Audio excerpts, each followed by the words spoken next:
Entonces vamos con eufemismo, ¿cierto? ¿Ya tienen el título? Sí.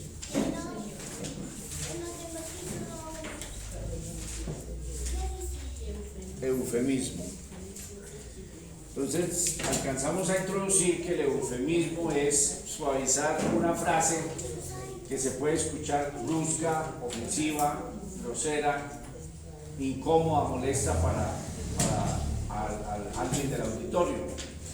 Entonces los idiomas seleccionan palabras groseras, todos los idiomas las han seleccionado, las palabras groseras, y el reemplazo de esa palabra, ¿no? Entonces, por ejemplo, para la prostituta tienen una palabra más fea, y para decir una palabra de pronto que se escuche más acorde al oyente, entonces se dice prostituta. El eufemismo se ha aumentado más, ahora la llaman trabajadora sexual. Para mí se escucha todavía más feo. O sea, terrible uno trabajando vendiendo el cuerpo. Me parece terrible, pero entonces que seguramente se escucha más bonito, ¿no? En vez de decir, no sé, una persona, un vagabundo, cosas como esas, se dice que un habitante de calle, que se escuche más. Esos son los eufemismos, suavizar, que no se escuche tan brusco, tan ofensivo. Entonces, nosotros tenemos que hacer uso del eufemismo porque somos cristianos, entonces no usamos groserías, entonces usamos eufemismos. No soy tan amigo de estar a toda hora con tanto eufemismo, porque a la final resulta usted siendo demasiado poético y a veces la verdad no queda tan cruda como es, y hay cosas que tienen que verse supremamente crudas, como son, como es la realidad. Cuando las suavizamos, entonces muchas veces hacemos un daño, hacemos un mal. Es en el caso, por ejemplo, de, la Reina Valera 1960 ha suavizado algunas cosas. El apóstol Pablo dijo que todo lo que había vivido en el judaísmo, todo lo que había vivido allí, lo tenía por estiércol. Entonces, como demasiado fuerte. Entonces le pusieron un eufemismo, basura. Ese es el trabajo del eufemismo. Vamos entonces a mirar unos ejemplos en Levíticos.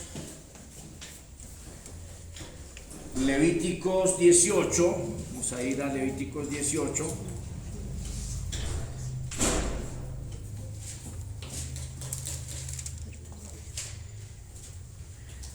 (18:6). Noten este eufemismo que es supremamente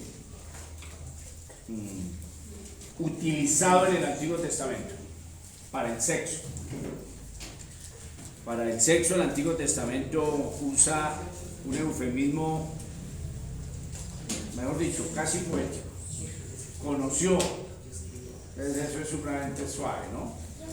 Y o allegarse o llegarse. Dice así: ningún varón se llegue a parienta próxima alguna para descubrir su desnudez. Noten que el eufemismo está en llegue, no se llegue. Pero sabemos que la palabra llegar es cuando una persona se está trasladando de un sitio a otro, y cuando llega a su destino, ahora valga la redundancia, cuando ya está en su destino ha llegado, ¿cierto?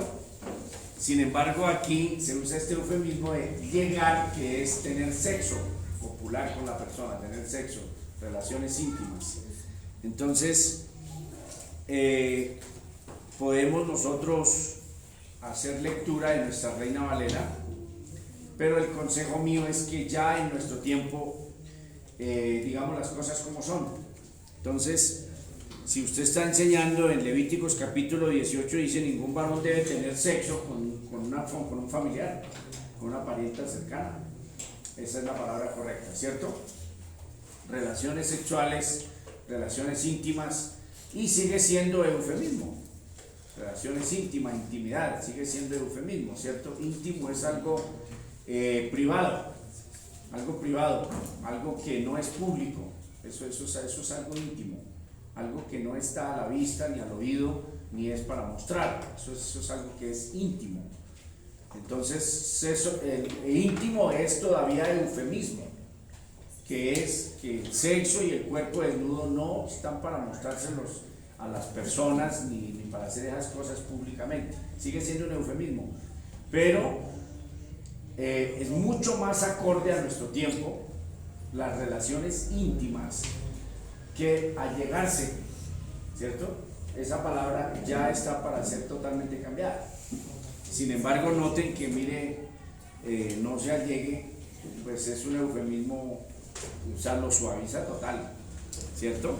Bien, vamos a ir a Hechos 1:25, vamos a ver qué nos dicen allí.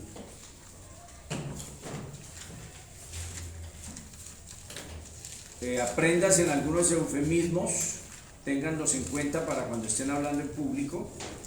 Antes de paso me lo enseñan, ¿les parece? Sí, dice así el 25: para que tome la parte de este ministerio y apostolado. ¿Ya lo tienen? 1:25. Vamos a leer del 24 para Hechos 1:24. Y orando dijeron: tú, Señor, que conoces los corazones y de todos, muestra cuál de estos dos has escogido, para que tome la parte de este ministerio y apostolado de que cayó Judas por transgresión para irse a su propio lugar. Eufemismo total. Si fuera sido el pastor Pedro, hubiera dicho: para que tome el lugar de Judas que yace en el infierno en este momento, ¿cierto? Entonces, indudablemente cuando dice que yace en su propio lugar para irse a su propio lugar, si no se presta atención a todo el contexto, podría esto darse a alguna interpretación extraña, porque hay personas que les gusta meticulosamente buscar esas frases. Hay gentes que son inquietos, que tienen mentes inquietas, como los niños que les gusta romper todo y a eso. Entonces hay gente adulta que tienen mentes inquietas y cuando encuentran frases así, entonces dice: ahí no quiere decir que está en el infierno, sino dice es que tenía un lugar propio y que se fue a ese lugar propio de él, y etcétera, etcétera. Entonces, no, lo que está diciendo el apóstol, de pronto su compañero de 3 años y medio, 3 años acompañados con Judas, habían despertado hacia él un cariño, un afecto, como nosotros aquí despertamos cariño y afecto, y de repente alguien sale torcido, pues uno le da tristeza decir, por ejemplo, el hermano tal que pues ya está en el infierno. Entonces se escucha brusco, ¿cierto? Precisamente el apóstol Pedro eso es lo que hace, decir que él se fue a su propio lugar, hablando de infierno. Propio lugar, infierno, está bastante suavizado. Propio lugar es nuestra casa. Dieguito ahorita se va a ir a su propio lugar. ¿Cuál es? Su casa que compró y que construyó y es de él, ¿cierto? Linita se va a su propio lugar, es la casita donde ella vive ahí. Entonces sí ve que está muy suavizado, pero lo que realmente está diciendo el pasaje es que está en el infierno, es lo que está diciendo. Vamos a ver otro eufemismo en Mateo 26. Abran Mateo 26. ¿Ya comenzaron a buscar? Sí. Lenguaje figurado, sí. Mateo 26, 24.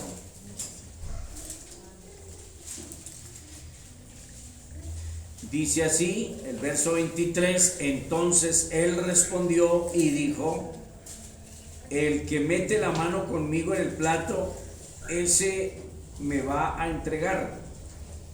A la verdad, el Hijo del Hombre va, según está escrito de él, mas hay de aquel hombre por quien el Hijo del Hombre es entregado. Bueno le fuera a ese hombre no haber nacido. Entonces también el Señor usó de algo suave para no decir que está condenado y que se va a podrir en los infiernos literalmente, ¿cierto? Entonces es suavizado. Mateo dije 26, 24, ¿cierto?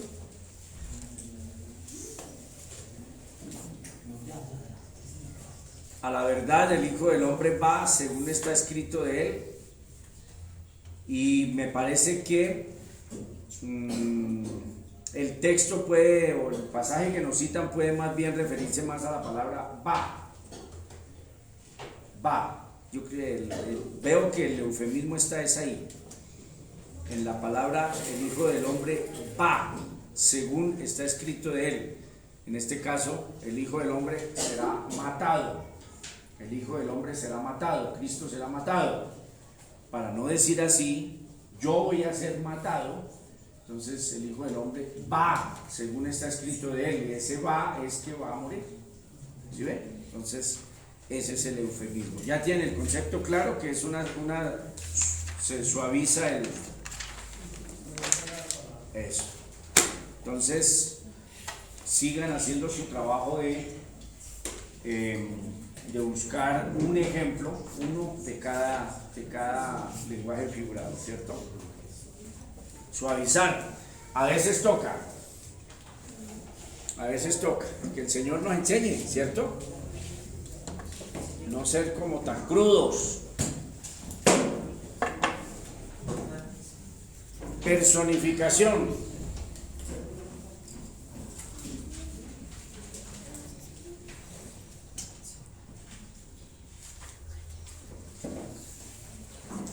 Personificación. Entonces, este lenguaje figurado consiste en atribuir características o acciones propias de personas a algo o a otros seres que no lo son. Entonces es atribuir características y acciones. Por ejemplo, hablar, ver, ¿cierto? Bueno, ver no, porque los animales ven, los animales no hablan. Características y acciones propias de personas a seres que no lo son. Características o acciones propias de personas. Atribuir las características a seres que no lo son, que no son personas. Entonces vamos a buscar los ejemplos para que ustedes encuentren uno.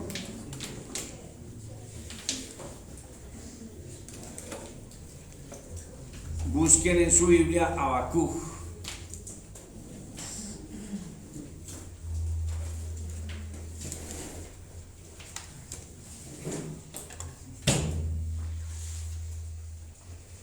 Habacuc capítulo 3.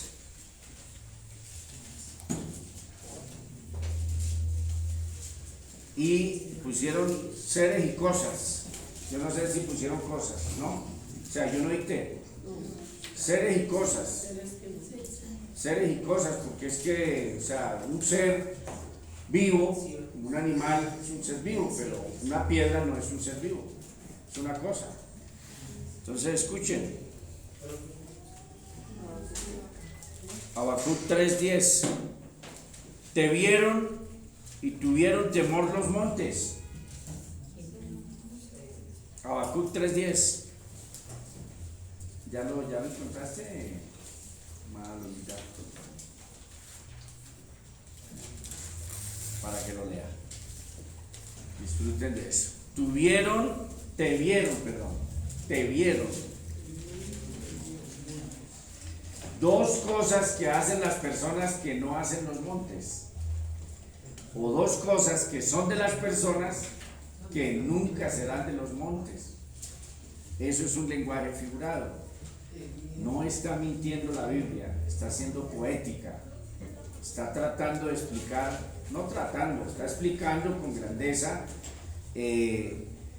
para que pueda el ser humano entender algún acto muy grotesco, algo muy, muy tremendo que hacemos muchas veces. A veces se usa este lenguaje figurado para mostrarle al hombre que una piedra tiene más sentimientos que él. Por ejemplo, Santiago dijo que los demonios tenían una mejor actitud porque ellos creían, tienen fe, pero que ellos tiemblan. En cambio, los seres humanos no tiemblan. Los seres humanos van derecho. Cualquier canalla viola a su propia hija, es capaz de bajar la ropa interior a su propia hija, penetrarla. Ese canalla tiene raciocinio, tiene todo, pero este maldito no piensa que, santo Dios, hay una justicia que lo está observando, ¿cierto? Entonces, que una piedra tiene mayores sentimientos. Te vieron y tuvieron temor los montes, pasó la inundación de las aguas, el abismo dio su voz. Oh, que el abismo dio su voz. Y a lo alto alzó ¿qué? Sus manos. Alzó sus manos. Entonces el abismo no tiene manos ni alza la voz, ¿cierto? Y cuando ustedes leen la oración de Habacuc, que es el capítulo 3, todo capítulo 3 de Habacuc, entonces se van a dar cuenta por qué él está orando así. Pero entonces toca leer todo el contexto. ¿Listo? Habla también, por ejemplo, el 11, ponle atención al 11, dice: el sol y la luna se pararon en este lugar, como si fueran personas que se quedaran de pie. Se pararon en este lugar, a la luz de tus saetas anduvieron, o sea, caminaron como los seres humanos, ¿cierto? Y el resplandor de su fulgente lanza, con ira hollaste la tierra. Ah, de razón, claro, con furor trillaste las naciones, ¿cómo no? ¿Cómo no iban a sentir miedo los montes si era que la ira de Dios se venía a derramar con fuerza, ¿no? Entonces mire ese lenguaje figurado tan hermoso, porque ¿qué es lo que quiere acentuar o engrandecer el profeta? Que la ira de Dios le causa escalofrío y se helan los huesos de cualquier ser viviente, la ira de Dios. Sin embargo, el ser humano parece no importar, ¿cierto? Bien, dicen que en Salmo 114 también hay algo similar. Lo lamento por ustedes si solamente hay 3 textos que tengan esas características, porque no, yo sé que ustedes son trabajadores viciosos, van a encontrar. O sea, les toca leerse casi toda la Biblia.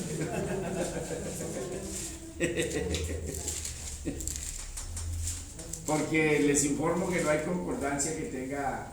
No, pero sí la hay. Ya les voy a dar la forma. Por ejemplo, si son características y acciones propias de los seres humanos, entonces ustedes buscan voz en la concordancia. Buscan voz, buscan pies, buscan caminar. Pero les toca leerse los 300, 400 textos, 500 que hay, ¿no? Les toca como el pastor. Cuando el pastor va a sacar las doctrinas, les toca leerse los 600 textos, ¿listo? Entonces ustedes lo disfrutan también. Sí, no van a pensar que hay 3 textos y que ya no. No, son 300, 400. Hay que leerlos todos y ahí van a encontrar. Salmo 114, ¿cierto? Salmo 114. Cuando salió Israel de Egipto, la casa de Jacob del pueblo extranjero, cuando salió Israel de Egipto, la casa de Jacob del pueblo extranjero, Judá vino a ser su santuario e Israel su señorío. El mar, ¿qué? Lo vio. ¿Y qué hizo el mar? Y huyó. El Jordán, ¿qué hizo? Se volvió atrás. Esas son las características no tanto de seres, sino de cosas. Los montes saltaron como carneros. Imagínense eso, usted ve a Monserrate, que claro que en un terremoto bien bravo se haría, si los montes saltarían, pero bueno. Note que estos poetas son tremendos. Los montes saltaron como carneros y los collados como corderitos. Que tuviste ¿Qué tuviste, oh mar, que huiste? El mar está huyendo. Y tú, oh Jordán, que te volviste atrás. Me imagino que le está hablando al mar y le está hablando al río Jordán. Alguien diría que no está loco, ¿no? Le pone a hablarle al río Jordán y preguntarle, oiga, ¿usted por qué huyó? ¿Por qué volvió atrás? Oh montes, ¿por qué saltasteis como carneros y vosotros collados como corderitos? A la presencia de Jehová tiembla la tierra, a la presencia del Dios de Jacob, el cual cambió la peña en estanque de aguas y en fuente de aguas la roca. Entonces está hablando sobre todo de la grandeza del Señor, que por qué se comportaban los montes así, porque la presencia del Señor es tremenda, y aquí está diciendo que a esa presencia del Señor la tierra tiembla, y es lenguaje figurado porque sabemos que no es verdad, es decir, la tierra tiembla en un terremoto, ¿no? Y eso indudablemente es el Señor el que está al control de todo. Pero como tal, que un monte salte de alegría y diga, venga, que el monte está así. ¿Listo? Isaías 55.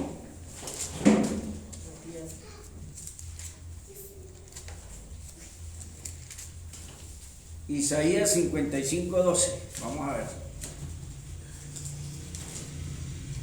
Porque con alegría saldréis y con paz seréis vueltos. Los montes y los collados levantarán canción delante de vosotros, y todos los árboles del campo darán palmadas de aplauso. En el lugar de la zarza crecerá el cipre, y en el lugar de la ortiga crecerá rayán, y será a Jehová por nombre, por señal eterna que nunca será raída. Noten ustedes que está hablando el pasaje de la misericordia del Señor, y por eso hay tanta alegría. Ese es el lenguaje figurado de personificación de cosas.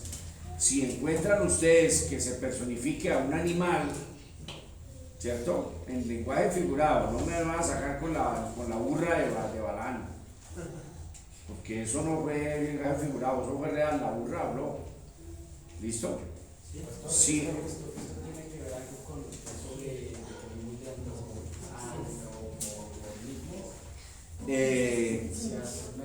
Tiene similitud, tiene relación, están relacionadas las cosas. El antropoformismo es cuando a Dios se le atribuyen características humanas, ¿cierto? Que inclinó su oído, que miró hacia la tierra del Señor y vio, y etcétera, etcétera, ¿cierto? Entonces, a Dios. Y aquí es a cosas, como un río, como una montaña, que se le atribuye a esa montaña, por ejemplo, a los árboles. Se le atribuye a los árboles aplaudiendo. Usted va por un monte, a lo que comiencen a hacer así, usted sale a correr asustadísimo, ¿cierto? Me dijo Branita, le iba ganando la risa, pastor, cuando David abrió los ojos y David, ahí se las dejo. Claro, ¿quién se va a quedar ahí antes se fue de la mano? No, pues claro, él está orando para resucitarla, ¿cómo no? Pero uno en este tiempo uno sabe que si un muerto se para de ahí, la funeraria queda desocupada. Sí, toda la administración, todo. Así es. No, nadie le va a dar la mano, le toca salirse solo de ese cajón. El antropoformismo, la apóstrofe. Apóstrofe.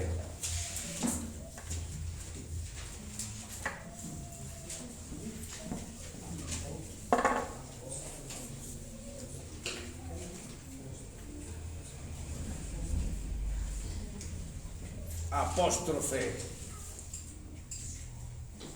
Bueno, esto está reducido, ¿no? El número.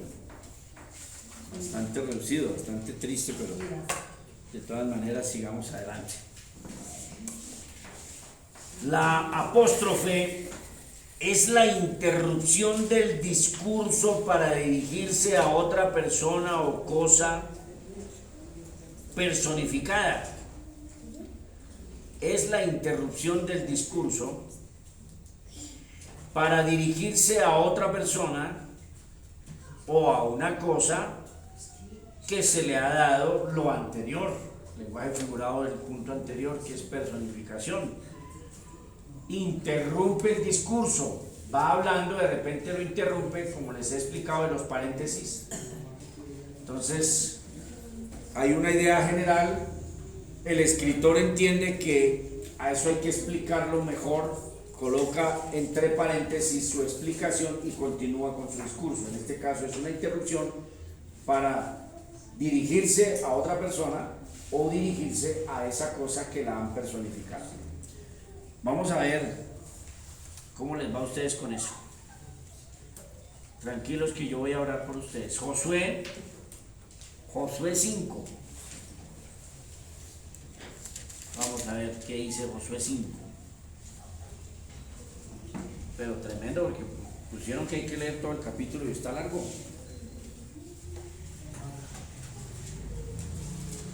Cuando todos los reyes de los amorreos que estaban al otro lado del Jordán, al occidente, y todos los reyes de los cananeos que estaban cerca del mar, oyeron cómo Jehová había secado las aguas del Jordán delante de los hijos de Israel hasta que hubieron pasado, desfalleció su corazón y no hubo más aliento en ellos delante de los hijos de Israel.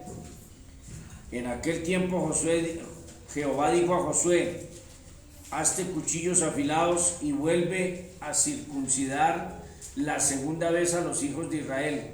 Y Josué se hizo de cuchillos afilados y circuncidó a los hijos de Israel en el collado de Aralot. Esta es la causa por la cual Josué los circuncidó.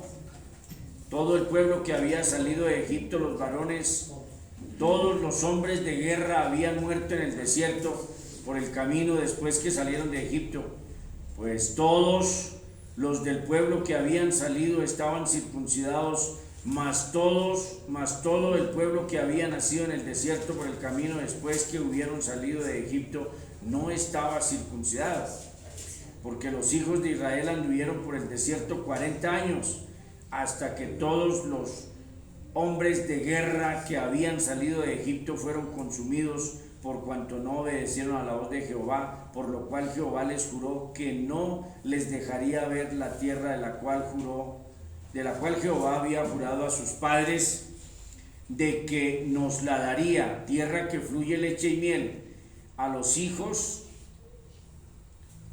de ellos que él había hecho suceder en ese lugar. Josué los circuncidó, pues eran incircuncisos porque no habían sido circuncidados por el camino.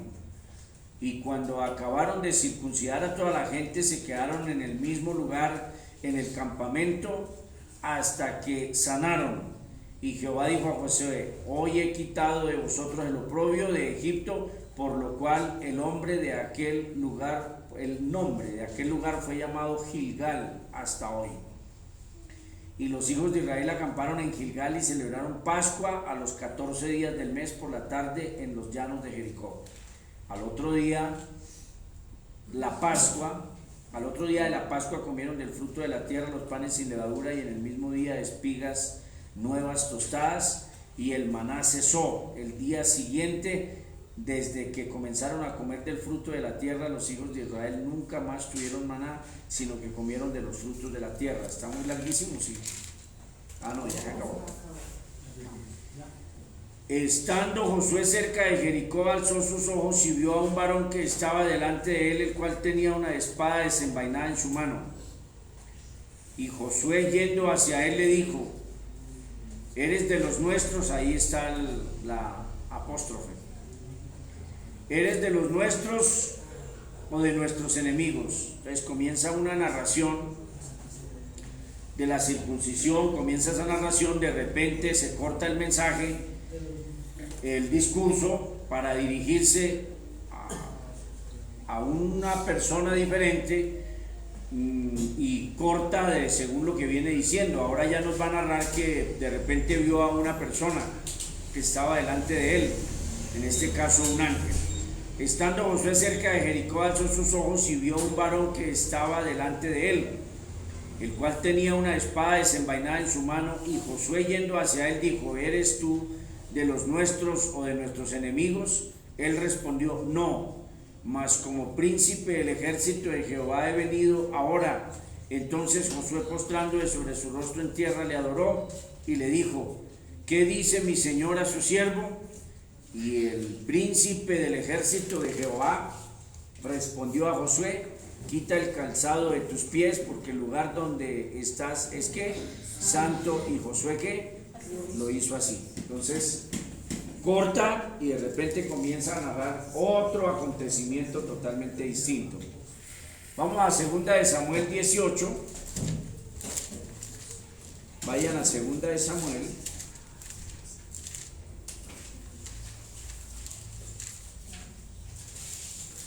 Segunda de Samuel 18:33. No tiene 33, ¿cierto? Claro que si busco en Primera de Samuel, yo creo que bastante difícil que diga lo mismo. Segunda de Samuel 18:33. A ver, está narrando la muerte de Absalón, el pasaje. Narra cómo murió Absalón, el hijo de David, que lo consentía muchísimo y que nunca le dijo: oiga, mijito, usted sí, definitivamente no. Jamás le dijo así para no entristecerlo. Los malcriadores ya estaban en ese tiempo. Ya estaban. En el tiempo de David. David fue un malcriador.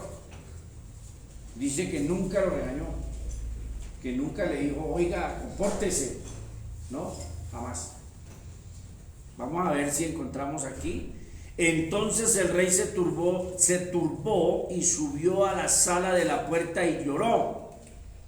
Y yendo decía así: hijo mío Absalón, hijo mío Absalón, ¿quién me diera que muriera yo en lugar de ti, Absalón, hijo mío, hijo mío? Corta el discurso para ponernos a decir que comenzó a hablarle a un muerto. Comenzó a hablarle como si Absalón lo estuviera escuchando, ¿cierto? Seguramente uno, cuando se muere un ser querido, hace lo mismo, yo no sé. De repente uno hace lo mismo, ¿cierto? La apóstrofe es la interrupción del discurso para dirigirse a otra persona o cosa personificada. ¿Listo? Pueden seguir enriqueciendo su conocimiento. Seguro la internet arrojará mucho más todavía. Cuando usted ponga ahí apóstrofe, seguramente le va a arrojar mejores cosas para que usted haga bien su tarea. Alegoría. Entonces la alegoría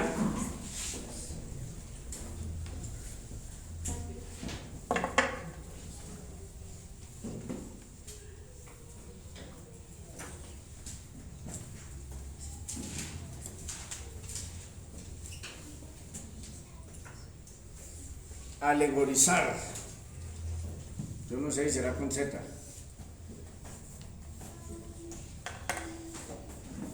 De pronto las personas ni sepan mucho qué es alegoría, pero el pentecostalismo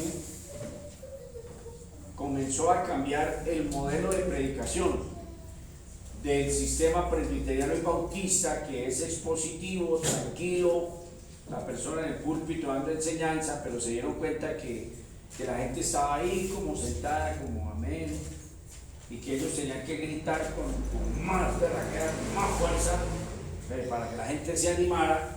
Pero resulta que para hacer así de esa forma, muchas veces no se presta, por lo general la Biblia no se presta para eso. Entonces hay que comenzar a estirar el texto. El primer delito que se comete es la estirada. Es decir, cuando usted comienza a decir de él más de lo que él no dice. Brian leyó viendo de lo del chino Contreras, ¿cierto? Eso. Entonces, Cuando usted lo estira, es cuando usted le saca, hace un exégesis, comienza a decir más de lo que no está diciendo. Usted lo tergiversa cuando usted dice lo que él no dice, ¿cierto? Y lo tuerce totalmente cuando usted dice lo contrario a lo que él está diciendo. Esa ya es la torcida total. Cuando usted está diciendo una cosa y usted comienza a predicar y a decir que ahí está diciendo otra, ¿cierto? Entonces, en la parte unicitaria ellos tuercen los pasajes de las Sagradas Escrituras. Ellos dicen que ahí no está Jesús refiriéndose al Padre. No, que él no se está refiriendo a eso. Jamás. No hay en el monte Getsemaní, Jesús elevando su oración y su llanto al Padre, dicen que no, él no le está orando al Padre. Lo que pasa es que nos está dando ese ejemplo. Eso se llama torcer el texto totalmente, porque Cristo le está orando al Padre y está llorando y suplicándole a su Padre en medio de su angustia. Entonces, decir que no es contradecir lo que el pasaje naturalmente está diciendo. Entonces, la alegoría se volvió el arma de las iglesias carismáticas. El Evangelio de la Prosperidad, pentecostalismo, neopentecostalismo e iglesias carismáticas, todas tienen predicación alegórica. Por ejemplo, no sé si fue Barrientos, que le escucho, es que el Señor nos envía a abrir los ojos a los ciegos, a abrir la cárcel a los oprimidos. Eso se llama alegorizar el texto. No, no hay que torcer así, no hay que sesgar. Jesús está hablando de él mismo, que el Padre lo envió a él a hacer eso. Y usted no tiene por qué agarrar ahí y decirle a Brian que haga lo que ahí está diciendo, que Brian dice, hermano, yo cómo voy a hacer lo que hizo Cristo. No, yo soy evangelizador, yo evangelizo. Pero esto de abrir los ojos a los ciegos y cárcel a los prisioneros y todo esto, eso lo hace Cristo. Entonces el chino Barrientos estaba diciendo que Dios nos había mandado a eso, no nos mandó a eso. Y miles de ejemplos, ¿cierto? Miles de ejemplos alegorizando los pasajes del Antiguo Testamento, alegorizando los pasajes del Nuevo, un sinnúmero de barbaridades. Entonces, de repente no sepan bien qué es alegoría estos señores, pero en la práctica sí saben alegorizar. O sea, en la práctica sí lo hacen a las mismas. Si fuera un examen por alegorizar, ellos sacan 10, porque alegorizan muy bien. Entonces, ojo, la Biblia no se alegoriza. Hay partes donde con claridad la Biblia está espiritualizando, ¿cierto? Dando un sentido espiritual, un sentido alegórico. Ella misma lo está haciendo. Por ejemplo, nosotros somos hijos de Abraham. Nosotros somos hijos de Abraham. Pero ustedes saben que ustedes no son hijos de Abraham. Entonces la Biblia espiritualizó ella misma, que todos los de la fe en Jesucristo somos ¿qué? Hijos de Abraham. Esa sería una alegoría. Pero es la misma Biblia la que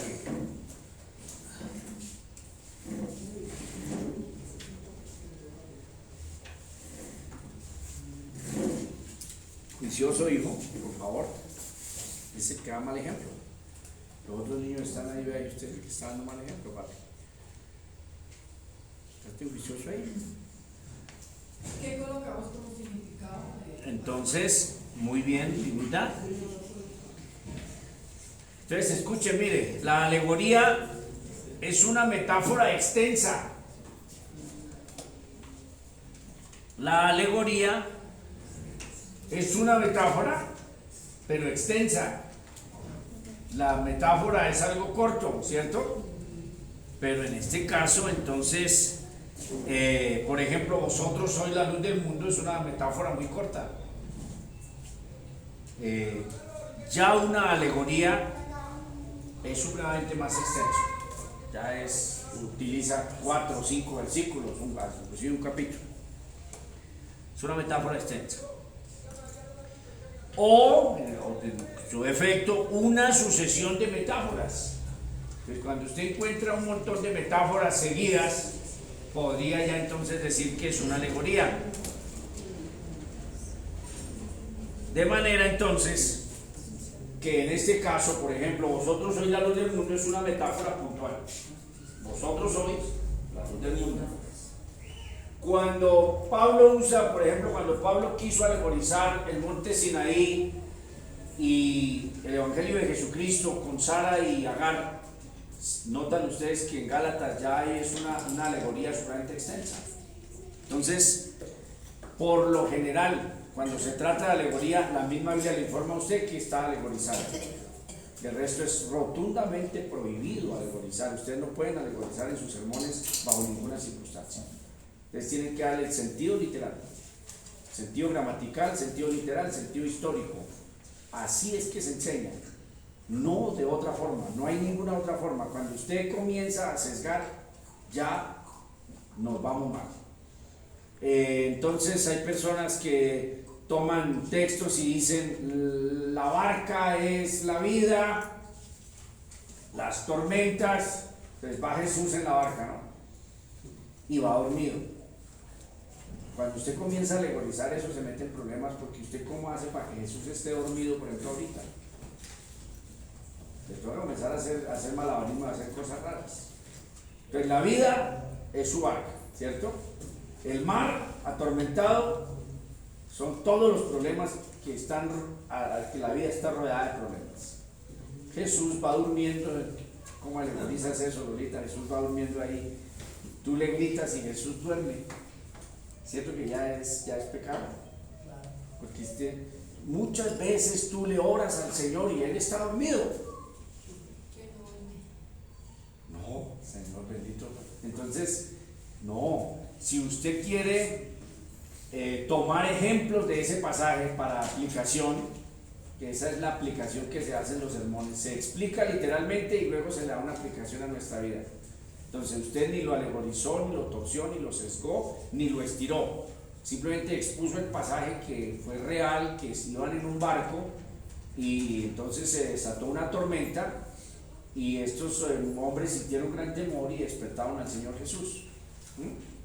Entonces, que usted lo quiere aplicar, cuando usted esté rodeado de problemas serios, pero usted ve que no puede con eso, vaya y busque al Señor, búsquelo siempre.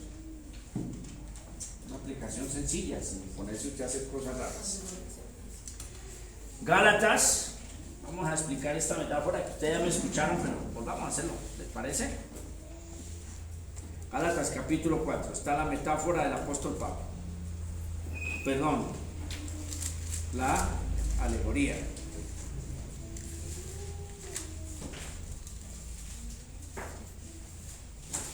Usa 10. ¿Qué? 20 versículos o 10. 20. Del 21 al 31 hay 10 o hay 20. ¿Cómo es? Estoy mal. El porrazo me dejó. El golpe me dejó mal. A ver. Y su Biblia tiene un título ahí que dice alegoría, ¿cierto? Amén. Eso. Entonces, no siempre va a encontrar usted sus títulos así, pero hay más alegorías en las Sagradas Escrituras, pero la misma Biblia lo indica con claridad.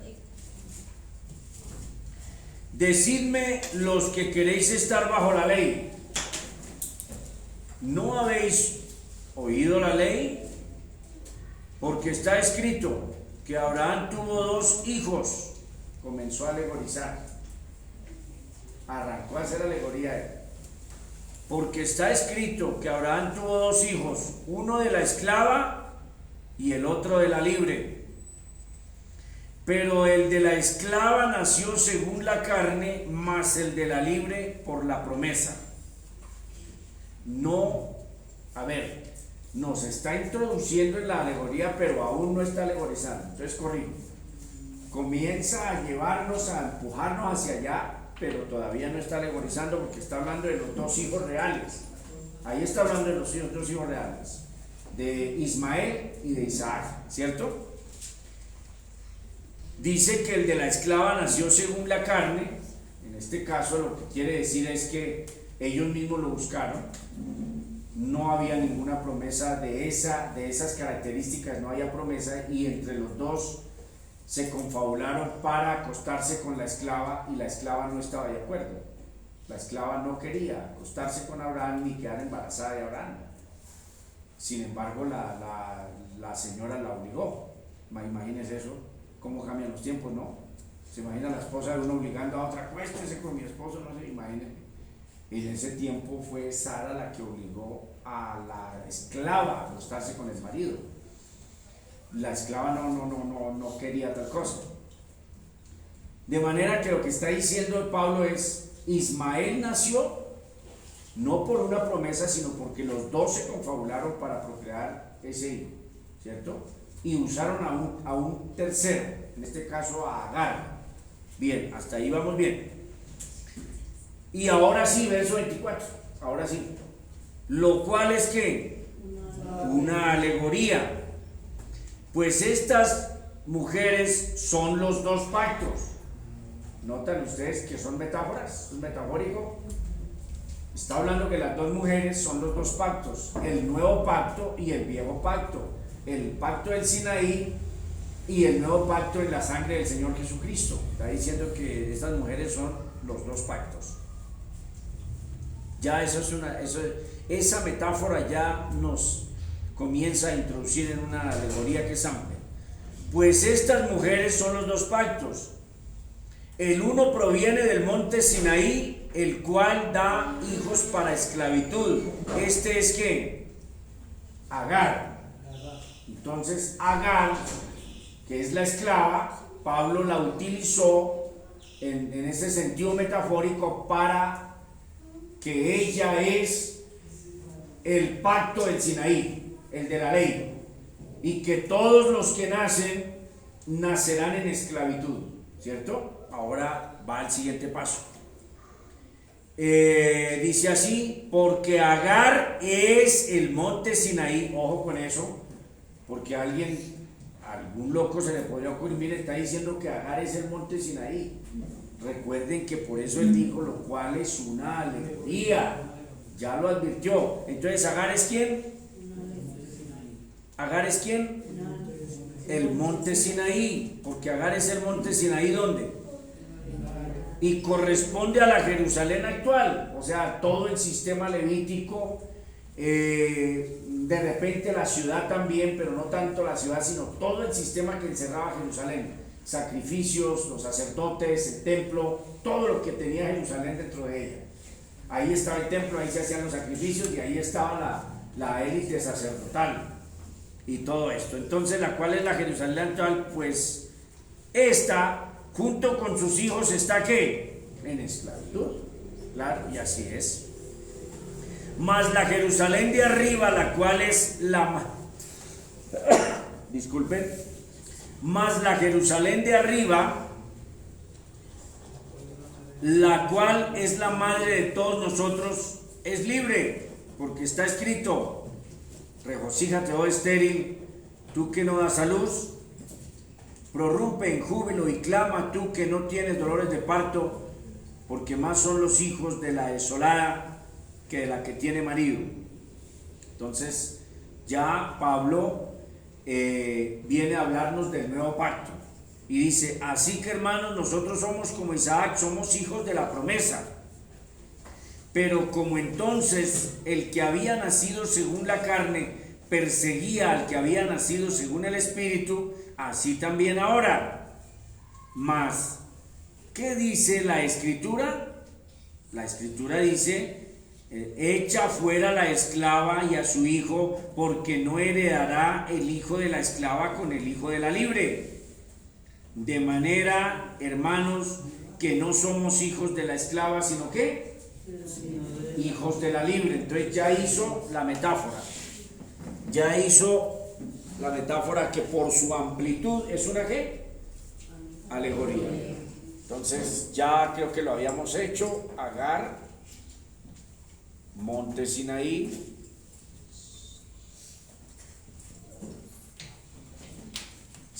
sistema sacerdotal.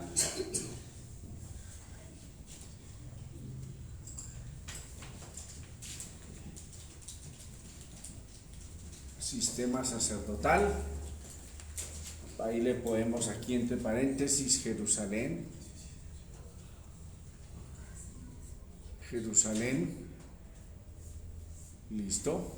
Ya está. Esta esclava comenzó entonces a simbolizar todo esto. Ahora Sara. Entonces Sara, el cielo. Ya no es el monte Sinaí, sino es el mismo cielo. ¿Listo? Sistema de gracia.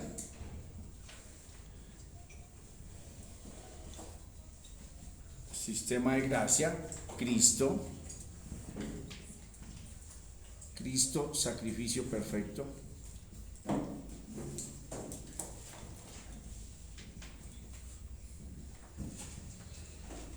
¿Entendimos o no? Dígame con toda sinceridad.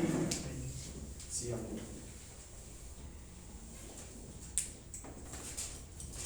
¿Se entiende, Lolita? ¿O es difícil, hijita? Se comprende. Entonces, ella simboliza todo esto y Sara, el cielo, sistema de gracia, allá la Jerusalén con todos los sacrificios, aquí abajo Cristo y su sacrificio perfecto, ¿cierto? Entonces, esa es una alegoría, metáfora ampliada o suceso de metáfora, ¿cierto? Entonces es lo que hizo el apóstol Pablo ahí. Por ejemplo, entonces, los hijos de Abraham, los hijos de la fe, los de la promesa, ahí hay, eso es metafórico, porque nosotros no somos hijos de Abraham físicamente, pero al ser de la fe en Jesucristo, entonces es como si fuéramos su familia, sus hijos, y así sucesivamente. Bien, vamos a esforzarnos por buscar alguna alegoría similar a esta. No, ya les advierto que no les va a quedar fácil, ¿listo?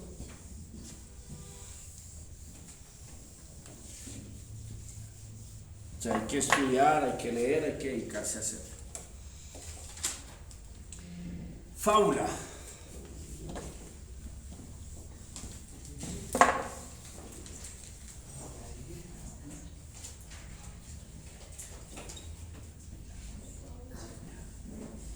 La fábula, eso nos lo enseñaban en el colegio.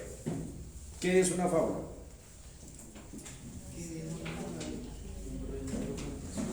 ¿Cómo? Un relato fantasioso.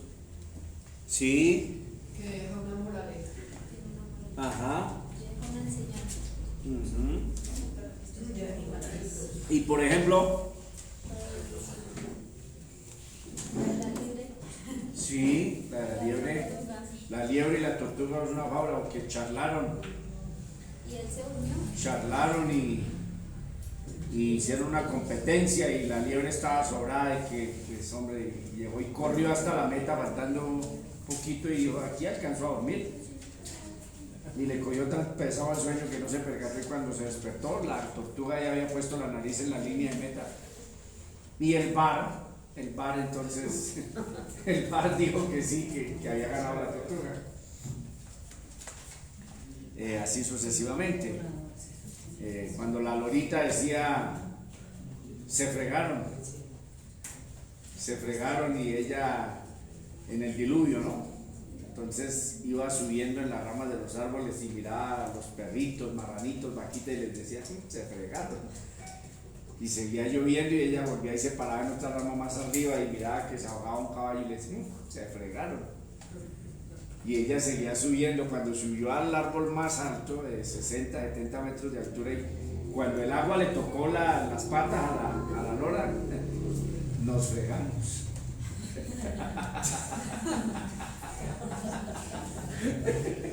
Sí, porque ella iba, ¿cierto? Y les decía, y cuando ya el agua le tocó aquí, nos fregamos.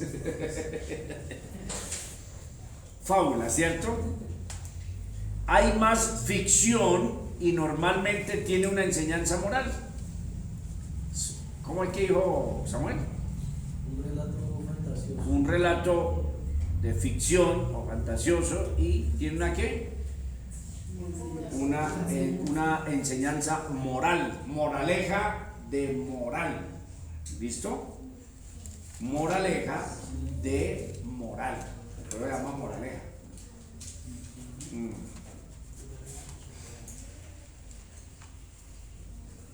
Vamos a ir a Segunda de Reyes, capítulo 14. Vamos a ver qué nos dicen allí. Y lo tremendo es para encontrar otra, ¿no?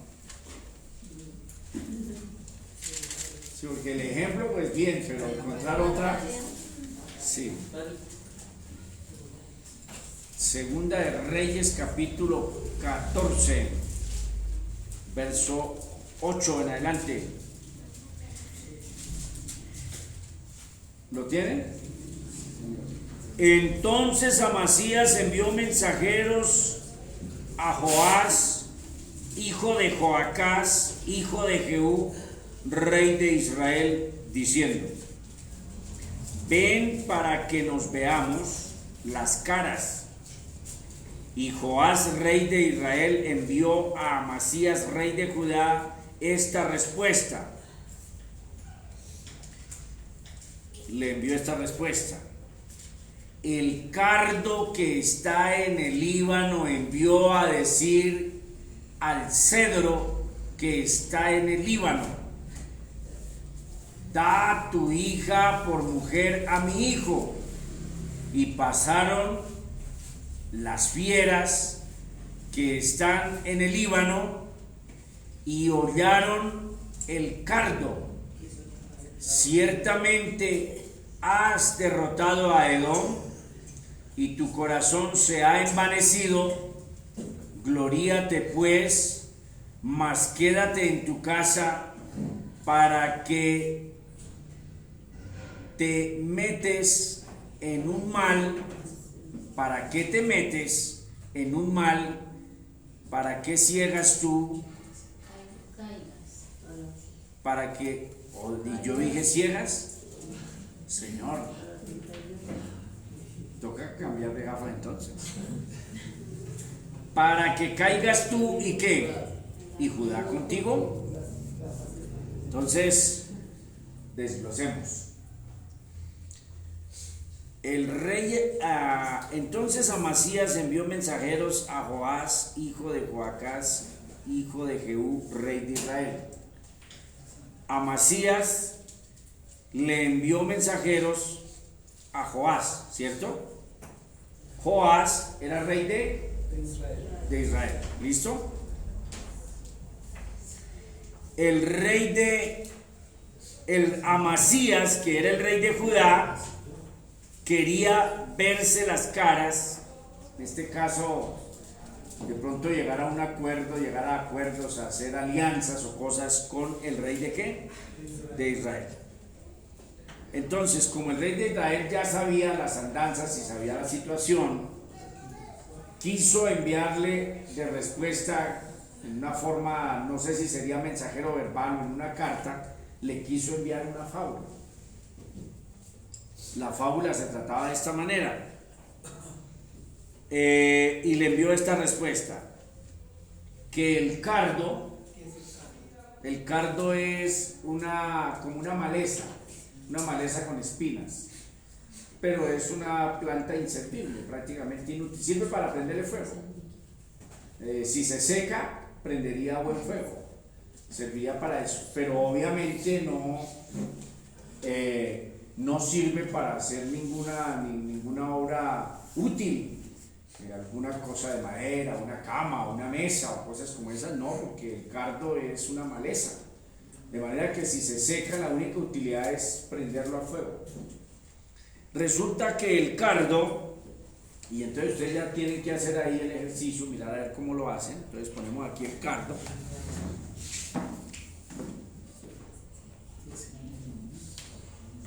El cardo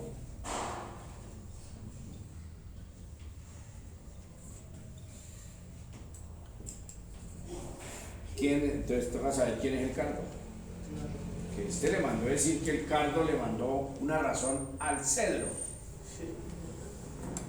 Y dice: el cardo que está en el Líbano envió a decir al cedro que está en el Líbano.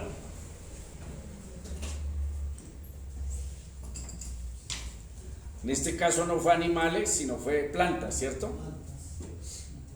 Igual, entonces usted le pone así y pone ahí quién. Listo. Da tu hija por mujer a mi hijo. Entonces, ya sabemos la intención de Amasías de verse las caras con Joás. Ya estamos descubriendo. Ya comenzamos ustedes, comienza usted a empezarlo. Y dice, bueno, aquí está nombrando un cardo y un cedro. Este le manda razón a este. Entonces usted dice, ¿y quién es el que le está mandando razón a quién? ¿Sí ve? Ahí hay uno que le manda razones al otro y que para que se vean. Y ya vamos entendiendo entonces que el uno quiere que haya un emparentamiento entre los dos reinos para que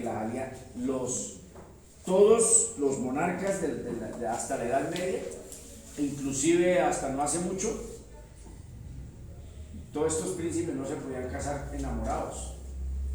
No se podían casar enamorados. Por ejemplo, por eso el loco el rey de Inglaterra, y ahorita estaba ya haciéndole infiel con Camila Parker, pero no se podía casar con Camila Parker, sino le tocaba casarse era con la china Diana Spencer, o la de Gales, porque era la que pertenecía a la línea real. La otra pues era simplemente una persona, una joven de alta alcurnia de nombre, pero no tenía nada que ver, ¿cierto? Por ejemplo, el rey Juan Carlos se casa con la reina Sofía de Grecia, pero nunca se amaron. Dice que si durmieron unos 5 años o eso fue demasiado. De resto ya tenían en el palacio sus alcobas aparte, porque dice que le puso más de 30 amantes a la reina Sofía, el loco ese. Entonces, ¿por qué casaban a los reyes? Para que no se fuera a resquebrajar la corona, el poder. Entonces le decían Lola, vea, ¿usted le toca decir a ese señor de allá? Ese francés de allá, feíto, ese va a ser su esposo. Sí. Entonces, esas alianzas matrimoniales entre reinos, quedaba uno como obligado, pues es que lo es. O sea, después de que mi hija esté casada con el hijo del otro rey, pues ¿cómo hago para entrar en guerra, Lina? Es ir a entrar en guerra con mi propia familia, porque resulta que mi hija ya procreó hijos con el príncipe de allá y los nietos de allá son los mismos nietos míos. ¿Cómo voy a entrar a la espada? Entonces eran estrategias que se hacían para que usted no me pueda atacar, porque mire, somos familia. Toda esta plaga, discúlpeme la expresión así fuerte, toda esta plaga de la reina Isabel, de todo esto de los reyes, todos son familia, que son primos hermanos, el de aquí con el de allá, todos son familia, con la realeza española, la de Inglaterra, la de Holanda, la de todo eso, todos son familia. Pero ya comenzó a desbaratarse eso, porque los de ahora dijeron, no, nosotros nos casamos pues enamorados. ¿Quién dijo que no? Ya eso comenzó a desquebrajarse. Entonces le está diciendo que una carta, el cardo le envió a decir al cedro, da a tu hija, una cedra, casarse con otro cardo. Será reinado, un reino débil y un reino fuerte. Pero es que ya lo está insultando ahí. Ahí ya lo está insultando. Ahí ya le está dando. Porque el cedro era un árbol tan fino, casi sagrado, que era con lo que se hacían los palacios reales y los templos para adorar. Dice que Salomón trajo tanto cedro del Líbano, compró cedro para el templo, y el cedro es una madera finísima y hermosísima para hacer muebles. y el cardo siendo apenas para prender el fogón para calentar el desayuno de la mañana. Entonces ahí ya le está diciendo hartas cositas, ¿cierto? Da tu hija por mujer a mi hijo. Ahora metió a los animales. Ahora metió a los animales, ¿cierto? Fieras, sí. Las fieras. Y pasaron las fieras que están en el Líbano. Otra vez sigue poniendo el ejemplo del Líbano. ¿Y qué pasó con estas fieras? Pisotearon, pisaron. Señor bendito. ¿Pisaron a quién? Al cardo. Ahí pasaron las fieras, los animalitos y pisaron este cardo. Ahí ya le está diciendo un montón de cosas. Como para irse una guerra de una vez. Claro. Que está en el Líbano y hollaron ¿qué? Al cardo. Ciertamente has derrotado a Edom, es decir, el chino Amasías había derrotado ¿a quién? A Edom, ¿cierto? ¿Y qué le había pasado al corazón de este loco? Se había ¿qué? Envanecido. Gloríate pues, mas quédate en tu casa. Ay, ay, ay. O sea, eres un cardo y listo, usted le ganó a Edom y usted se la está dando, pero yo le aconsejo que usted mejor se quede quieto en su casa, ¿cierto? Quédate en tu casa, ¿cierto? Gloríate pues, mas quédate en tu casa. Ahora le hace la pregunta: ¿para qué te metes en un mal? Para que caigas tú y toda Judá contigo. ¿Qué le respondió? No voy a verme contigo. No nos iremos a encontrar. Y le envió esa pequeña fábula como para no insultarlo así tan directamente. ¿Sí? Les deseo con todo mi corazón que encuentren una. Sí. Y la explican así bonito. La explican así bien chévere. ¿Qué animal simboliza quién y por qué?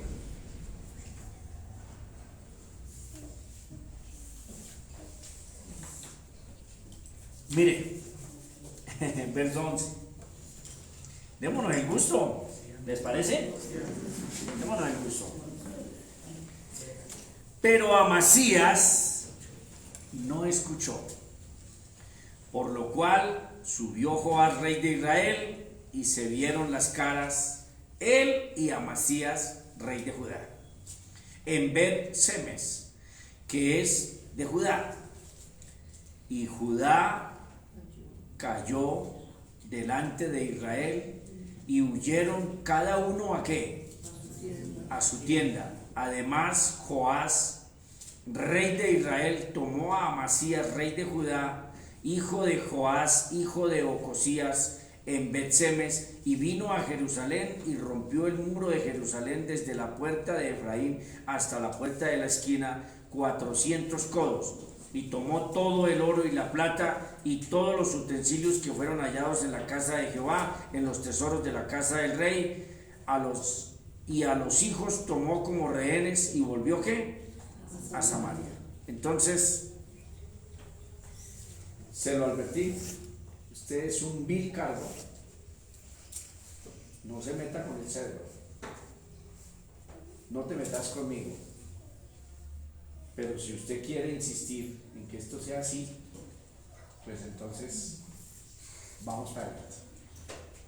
Y en medio de esta batalla y esto, pues perdió Judá, y este loco entró, rompió la muralla, sacó el oro, y entonces sí era cierto que este loco no era más que un cardo, y le dijo: quédate juicioso en tu casa porque vas a hacer que te vaya mal, quédate en tu casa. No hizo caso. que porque había anotado a Edom, se envaneció y se le vino a dar que él era muy duro. Pero resulta que entonces, cuando encuentren algo así, lean todo el contexto, porque miren, si uno no lee el contexto no entiende nada.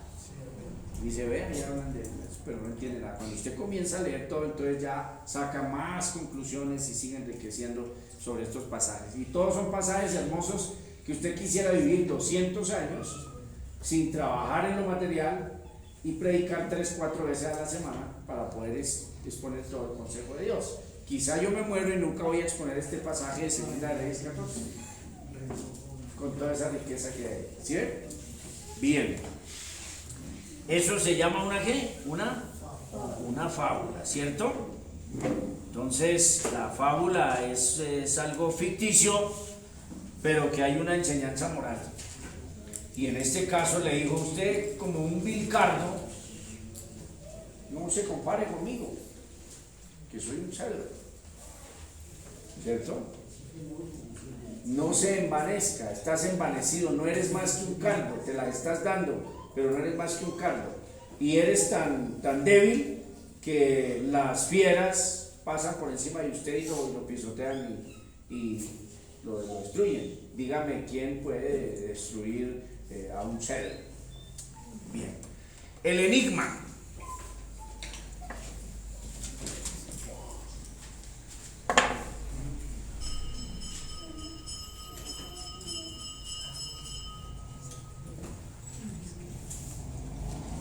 El enigma.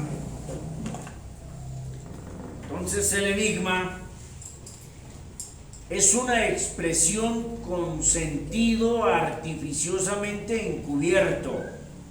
Es una expresión, un relato, me gusta más, es un relato con sentido artificiosamente. ¿Qué quiere decir artificiosamente? Que adrede lo han organizado así para que sea difícil entenderlo o interpretarlo. Otra vez, es un relato con sentido artificiosamente encubierto para que sea difícil entenderlo o interpretarlo. Entonces, en la antigüedad se veía mucho eso, los enigmas, y se usaban un montón de lenguaje figurado y ponían a romper a los sabios, todos estos locos que los sabios de Babilonia, los caldeos, los no hay que, ese era el trabajo que hacían, descifrar sueños y todo eso. Los reyes tenían una corte impresionante de sabios para ellos, para que les dijeran, me soñé esto. Entonces, por eso cada vez que encuentran ustedes que sueños, que Faraón, que Nabucodonosor, lo primero que hacía era llamar a esa gente, bueno, me soñé esto. Entonces llegaron y todos bien vestidos y un poquito escamosos. Sí, señor, ¿cómo no? Díganos el sueño y tus siervos te velaremos el sueño de mi señor el rey. No, señores, es que se me olvidó el sueño. Entonces necesito dos cosas, que me digan qué me soñé y qué significa. Majestad, te hemos dicho que por favor nos diga el sueño. ¿Qué parte de se me olvidó no entienden? y les doy un día. Si se muere toda esta plaga. Así eran los reyes de ese entonces. Hoy en día esas cosas no se ven, pero entonces era así. Eran unos déspotas horribles. Imagínense mandar matar a toda esa gente que porque no sabía que se había soñado él. Imagínense eso. Uy, la maldad del ser humano es terrible. O sea, ser uno déspota y agrandado es terrible. Y entonces donde Daniel no, o sea, donde el Señor por su gracia no le reveló el sueño, había matado a toda esa gente. Ok. ¿Hablaron anoche sobre ese tema? Ay, qué bueno. El enigma. Dice aquí que encontramos un enigma en Jueces 14. Vamos a mirarlo. Ya colocaron el significado, sí. Que encontramos un enigma en Jueces 14.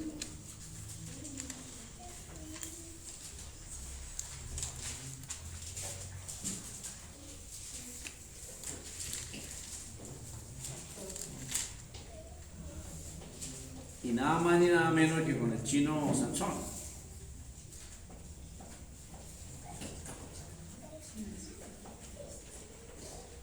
Jueces 14, 11 al 14.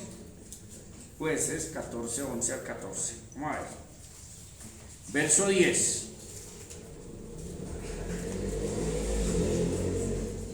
Vino pues su padre donde estaba la mujer, y Sansón hizo allí banquete, porque así solía hacer los jóvenes. Así solían hacer los jóvenes. Y aconteció que cuando ellos le vieron, tomaron 30 compañeros para que estuviesen con él.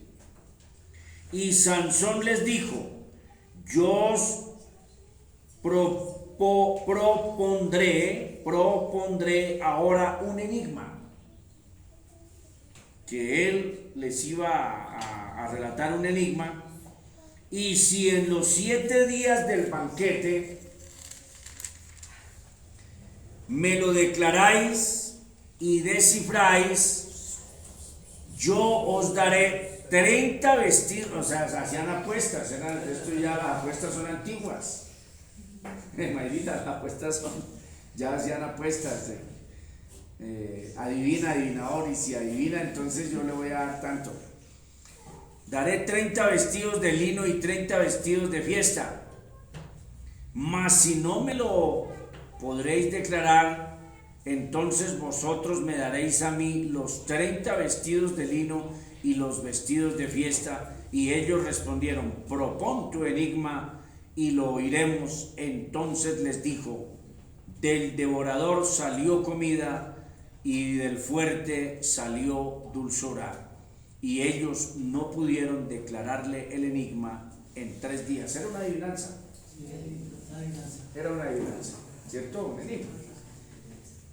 Y entonces este era terrible, Sansón, era terrible. Murió como murió, ¿no? Por terrible, por mujeriego, por tremendo. Resulta que él mató a un león. Y cuando él volvió a pasar, entonces las abejas habían hecho una colmena en el cadáver de ese león, y él llegó y se le pegó a ese panal.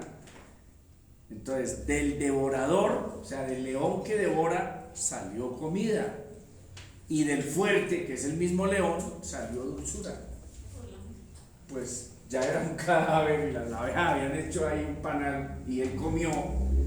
Entonces ellos se rompieron 7 días la cabeza y no dieron ni adelante ni atrás, y se ganó 30 vestidos de lino y los 30 vestidos de su fiesta, ¿cierto? Bien, ellos no pudieron declararle el enigma en 3 días.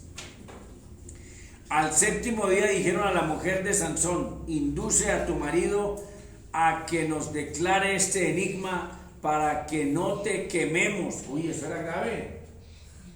Señor bendito, a ti y a la casa de tu padre, ¿nos habéis llamado aquí para despojarnos? Y lloró la mujer de Sansón en presencia de él y dijo: solamente me aborreces y no me amas. Las mujeres ya son problemáticas desde aquel entonces, sí. Desde allá, desde Sansón ya venía el problema. Se puso a llorar y dice: no me amas, pues no me declaras el enigma que propusiste a los hijos de mi pueblo.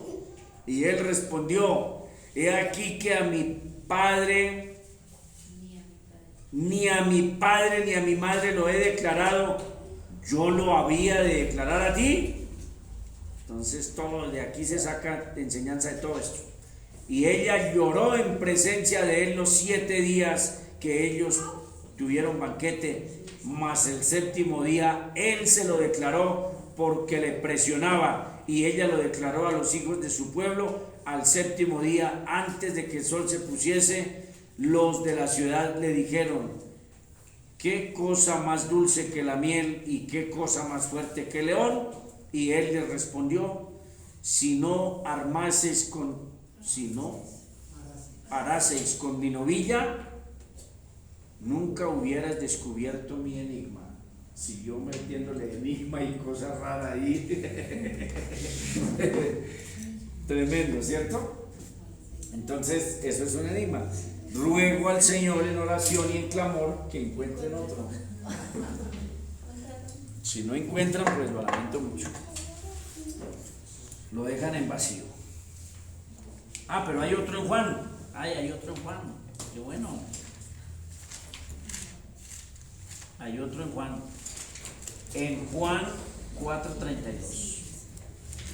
Ese sí está como interesante, ¿no les parece? El de Sansón, pues uno dice 4:32. Entre tanto los discípulos le rogaban diciendo: Rabí, come. Y él les dijo: yo tengo una comida que comer que vosotros no sabéis. Entonces los discípulos decían unos a otros: ¿le habrá traído alguien de comer? Jesús les dijo: mi comida es que haga la voluntad del que me envió y que acabe su obra. Entonces, eso es un enigma. Yo tengo una comida más especial y tengo que comérmela, y entonces toca pensar a qué comida se estará refiriendo. Y resulta que la comida de él era hacer la voluntad del Señor, ¿cierto? Entonces, noten que estos estudiosos encuentran todos esos tesoros por ahí. Gloria al Señor. Hay muchas figuras de lenguaje en la Biblia que no se deben interpretar textualmente. Cuidado, recomendación. Hay muchas figuras de lenguaje en la Biblia que no se deben interpretar textualmente. Están allí para darle riqueza y profundidad a la expresión. Están allí para darle riqueza y profundidad a la expresión. Y normalmente son fáciles de identificar. Normalmente son muy fáciles de identificar. Se tienen que tomar en cuenta para hacer una correcta interpretación. Entonces, cuidado con toda esa cantidad de lenguaje figurado, para que ustedes lean el contexto y hagan una interpretación correcta. Se tienen que tomar en cuenta para hacer una correcta interpretación. Hay muchas figuras de lenguaje en la Biblia que no se deben interpretar, ¿qué? Literalmente o textualmente. Toca tener cuidado. Están allí para darle riqueza y profundidad a la expresión, pero no para que se tomen de forma literal. Y normalmente son ¿qué? Fáciles de identificar, con mucha facilidad, con mucha sencillez. Por ejemplo, el Señor Jesucristo estaba dando un enigma ahí de la comida, pero no estaba refiriendo a la comida, estaba haciendo una ilustración, ¿cierto? Metáfora, pero una metáfora enigmática, ¿cierto? Comida, que comida era hacer la voluntad del Señor, y a veces se entrelazan todos estos lenguajes figurados, se entrelazan o hay varias figuras dentro de un mismo pasaje. Lo que ustedes tienen que es saber en qué momento la Biblia está hablando en lenguaje figurado, saberlo, identificarlo, darse cuenta y dar la interpretación correcta, ¿cierto? Y no ir de repente a darle una interpretación literal a un lenguaje figurado, como el ejemplo que pusimos. No, pero es que mire, la Biblia dice que Agar es el monte Sinaí. No, Agar era la esclava de Sara y tuvo sexo con Abraham, quedó embarazada y dio a luz a Ismael. Pablo lo tomó ¿qué? Como metafóricamente, y alegorizó con el pasaje. Entonces, muchas veces la sinvergüencería lo hace a propósito, y el auditorio, como no conoce Biblia ni conoce todo esto, pues dice: oiga, ¿verdad? Sí, ahí dice así, el pasaje lo está diciendo de verdad, vayamos y hagámoslo. Pero resulta que lo que pasa es que son lenguajes figurados para enriquecer. Mire eso tan lindo: enriquecer y profundizar. Ese es su trabajo, darle profundidad, darle explicación. Son paréntesis que con eso, por ejemplo, los árboles dan palmadas de aplauso. Lo que busca el profeta con su tremenda poesía o estilo poético, es engrandecer el pensamiento que está llevando a cabo, que es que la presencia de Dios es tan tremenda que si tiemblan los montes, cuánto más nosotros debemos temblar ante la presencia del Señor. Si los árboles aplauden de gozo porque el Señor ha intervenido, cuánto más nosotros debemos hacerlo, ¿cierto? Entonces, inclusive se componen coros bonitos. Se componen coros bonitos de pasajes bíblicos. Yo quiero andar las calles de oro con Jesús. No hay calles de oro allá. Es metafórico, es lenguaje figurado. No hay calles de oro. Entonces, muchas veces los del Evangelio de la Prosperidad, y un loco decía, a mí para qué me sirve, a mí me sirven son las toneladas de oro, y si en el cielo no sé qué, entonces que él quería un adelanto de lo que había en el cielo, toda esa grosería en el púlpito. Cuando habla de calles de oro, es lenguaje figurado para que a ver si se nos asoma un poquito que lo que aquí tenemos no es ni de comparar, Lolita, con el cielo nuevo y la tierra nueva. Que si esta tierra es hermosa, bellísima esta, y va a ser quemada, ¿cómo será la otra? La que el Señor preparará para sus hijos, que Él destinó desde la eternidad para que sigamos su programa. Entonces, cuidado con eso. Que no, yo quiero andar las calles de oro con Jesús. Pues el corito puede estar hasta bonito, pero eso no se debe cantar, porque no es así. No hay calles de oro. No, que Jerusalén tenía 12 puertas y cada puerta era, imagínense, de no sé cuántos pies, una cosa brutal, tremenda, y que una puerta era un diamante. Pues no hay diamantes de esas dimensiones, ¿cierto? Pues si no los hay aquí, mucho menos los va a haber allá, que es algo que no conocemos. Pero para que a ver si se nos asoma un poquito la grandeza, entonces, por ejemplo, el lenguaje figurado en Apocalipsis. Mire, si quieren ver lenguaje figurado, léanse en el libro de Apocalipsis. Léanselo todo, que va lenguaje figurado desde que arranca hasta que termina, ¿cierto? Y de la ciudad salía un río limpio, no sé qué, y había un árbol que daba 12 frutos, todo eso es figura, ¿cierto? Entonces, todas estas cosas son para que nos llamen la atención.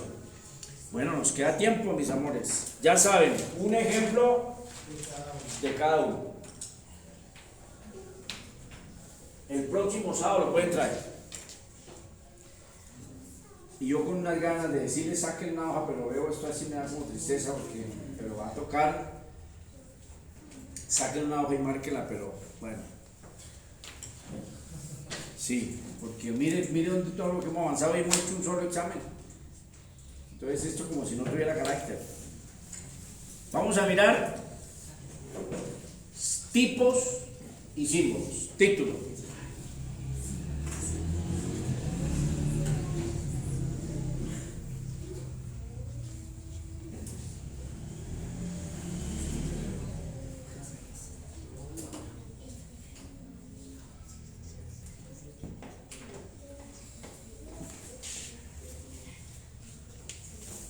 ¿No se ve, Lindita? No. Sí. ¿Sí se ve? Así, bueno. Tipos.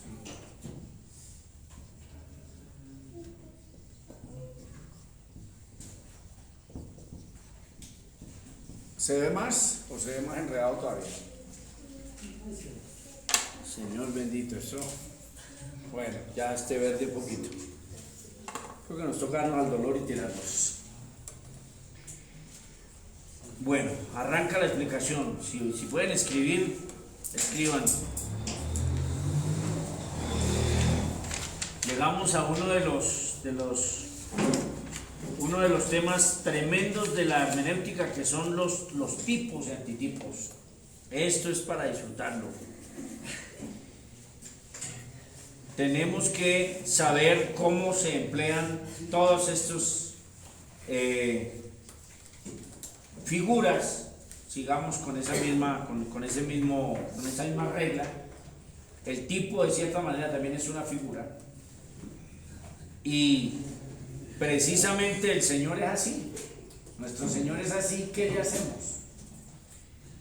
Hasta la saciedad he querido aconsejar a ustedes y a los consiervos: no tratemos de descifrar a Dios. Es un error empeñarnos en ponernos a descifrar a Dios, ¿cierto? Entonces, no puede ser que el Señor haya elegido y haber excluido a otros, porque entonces sería injusto. Eso es tratar usted de descifrar un abismo que hay entre nosotros y Él. No, usted hágale caso a la Biblia y ya. Déjela que ella hable así y aplíquela de esa manera, ¿cierto? Como me escucharon el jueves. Usted no se va a evangelizar a decir a la gente: vengo a traerles el mensaje de la predestinación. No. Cuando usted enseña la doctrina de la predestinación y la soberana elección, es a los salvos. ¿Para qué? Para bajarle su arrogancia y su orgullo, para que sepan que si están ahí es por algo que se llama gracia y amor de Dios, y no que es que yo soy mejor que el resto de gente. No, por pura gracia. Al salvo se le informa de la doctrina, y al inconverso, ¿qué se le informa? Que hay un juicio, y que si sigue por ese camino se va ¿a dónde? Al infierno, y que Cristo está ¿qué? Llamando a todos a que vengan a Él a la salvación. Ese es nuestro mensaje. Pero el hipercalvinismo, no evangelicemos, ya los predestinados igual de todas maneras van a llegar. No, eso es muy bruto. Sí, es demasiado ser bruto ya. Así no es. Un tipo es el establecimiento de conexiones históricas entre determinados hechos, personas o cosas del Antiguo Testamento. Entonces está involucrado, ¿cierto? Número uno, hay conexiones.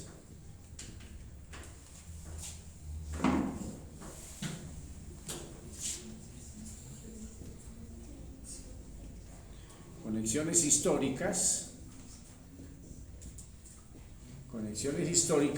¿cierto? Personas,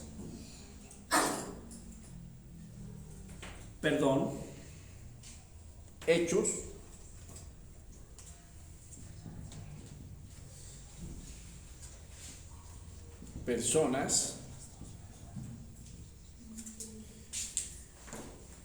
personas y cosas.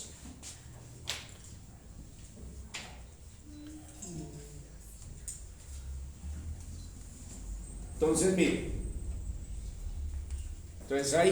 hay hechos, acontecimientos, personas, ¿cierto?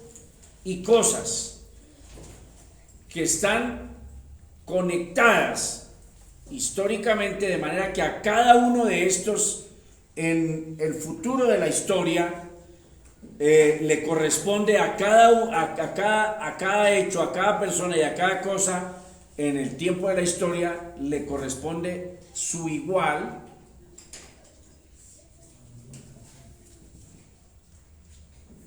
o su conexión.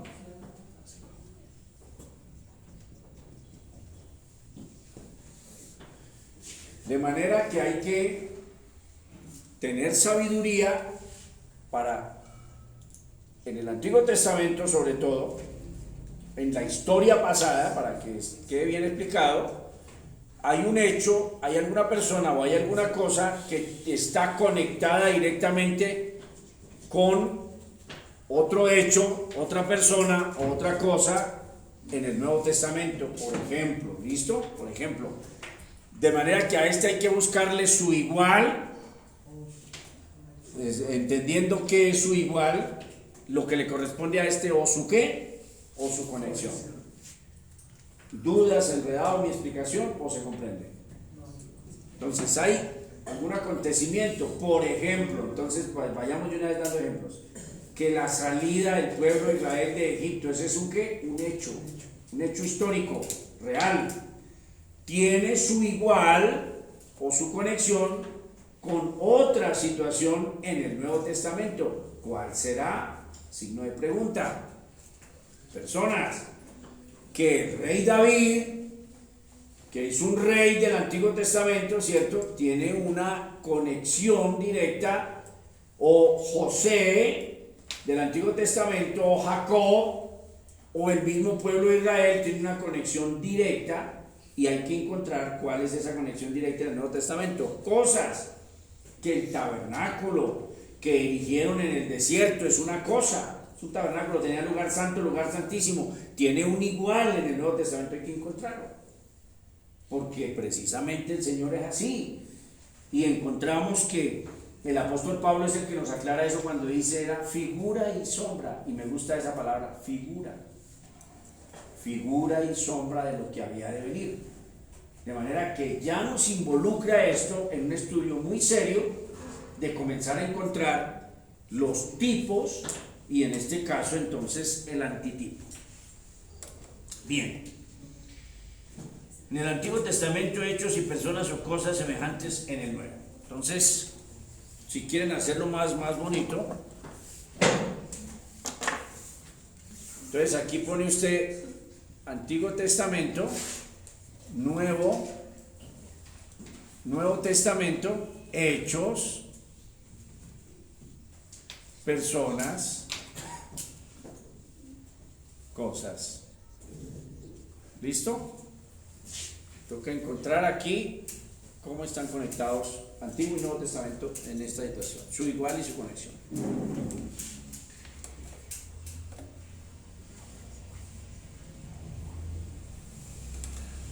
Bien, ¿ya escribieron esto? ¿No han escrito esto? Ay, tremendo, claro, mi hermanito. Definitivamente sí, te voy a comprar. Y escribe y al rato ya no. Entonces, ¿dónde vaya a ir, Cito? Aquí. Entonces, en el Nuevo Testamento igual, escribe hechos, personas, cosas. Listo. Hay un hecho que tiene una conexión con otro hecho, Antiguo Testamento con uno aquí. Hay una persona en el Antiguo Testamento que tiene una conexión con una persona en el Nuevo, y hay una cosa que tiene su conexión y así. Entonces, tenemos que encontrarlos. ¿Por qué? Porque Hebreos y el apóstol Pablo se tomaron el trabajo de enseñarnos todo eso. De manera que si ellos se tomaron el trabajo del libro de los Hebreos, por ejemplo, carta de los Hebreos, entonces cuando usted lee la carta a los Hebreos, se está haciendo el esfuerzo de decirle a los Hebreos, hombre, que Cristo es el sumo sacerdote, que Cristo es el Cordero, que el tabernáculo es el cielo, y se esfuerza para que no se devuelva, porque los hebreos querían devolverse otra vez al judaísmo. Estaban diciendo entre ellos, la amarramos, esto yo no le doy funcionalidad al cristianismo, devolvámonos otra vez. Y entonces él escribe tremenda carta para persuadirlos, persuadirlos, lo que es la fe. Y por eso Hebreos, su columna vertebral es la fe, ¿cierto? Cuando usted mira en últimas la columna vertebral del Hebreos, es la fe, la columna vertebral. Y precisamente entonces crean que Cristo es el Cordero, crean que Cristo es el sumo sacerdote, crean que el cielo es el tabernáculo, y crean que ustedes ahora ya pueden tener entrada libre, y así sucesivamente. Entonces, Antiguo Testamento,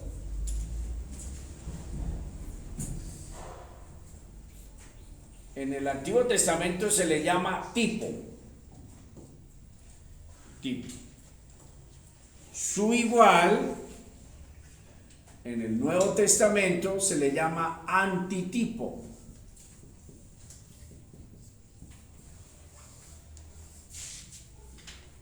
Al hecho, a la persona o a la cosa en el Antiguo Testamento, ¿cómo se le llama? Tipo. A su igual o con lo que está relacionado y conectado en el Nuevo Testamento, ¿cómo se le llama? Antitipo.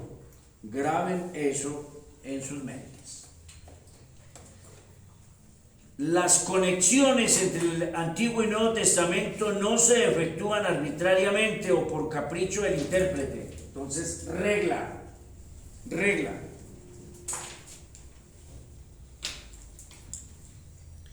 usted no puede a lo loco, mire, uy, aquí hay un tipo, voy a buscar en el Nuevo Testamento el antitipo. Entonces, viene y me dice Diego, pastor, encontré un tipo y un antitipo. Y entonces agarra desde el primer versículo de Génesis y después llega ahora y dice, pastor, encontré también un tipo y su antitipo, ¿cierto? Y encontré el tipo de Judas y encontré el tipo de, no sé, de este loco de Simón el Mago, y así sucesivamente. No, eso no es arbitrariamente a lo loco, eso lo establece la misma Biblia. No podemos entonces ahora empezar a buscar tipos y antitipos porque así, o sea, démosle rienda suelta, no. La misma Biblia establece cuáles son y nosotros tenemos que ser juiciosos para encontrarlo. ¿Listo? Entonces, regla. Estas figuras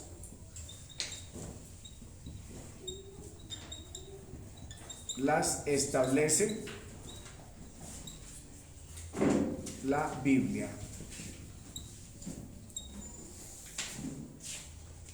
La figura la establece la Biblia.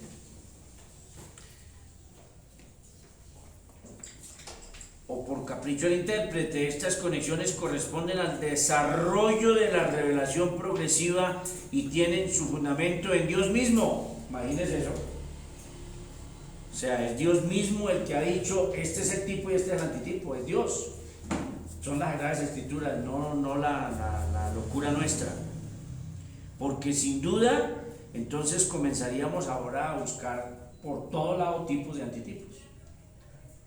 A buscar todo, absolutamente, las 30 piezas de plata, la bolsa. Entonces, como ya sabemos las 30 piezas de plata, entonces buscamos la bolsa, el tipo y el antitipo de la bolsa de Judas, y así sucesivamente. Y por eso es que se tuercen las Escrituras, precisamente por eso, ¿cierto?